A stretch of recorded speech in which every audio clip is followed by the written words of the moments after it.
I got some pretty amazing responses from people when I asked the question, what's your number one biggest fear around death and dying?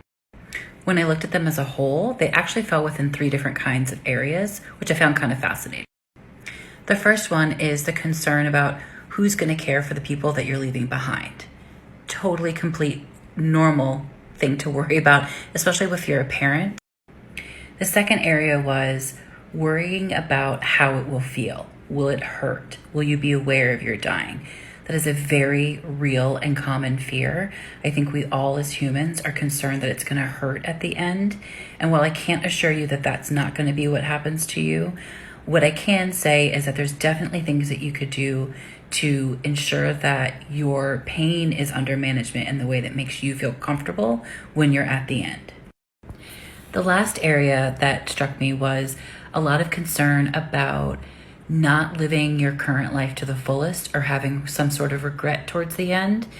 That definitely does happen to quite a few people at the end. I think we all have a moment to reflect on our life and have a feeling of there's instances where we would have or should have or could have said or done something differently.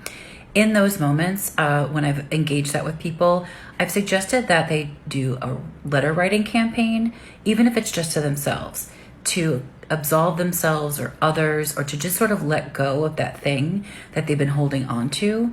It's it's a cathartic release, actually. And you can either give them to the person that you are holding that energy onto, or burn them, bury them, just destroy them. It just releases you from holding on to that any further. In total, though, I was incredibly impressed with everyone's vulnerability and willingness to share how they feel. I personally, as a doula, advocate for us as a culture to constantly keep talking openly about death to our friends, to our family, because we don't have to do this alone. We can change how we all engage and face death, and we don't have to do it by ourselves. So I encourage you all to keep talking and keep sharing, and I'm always here to listen.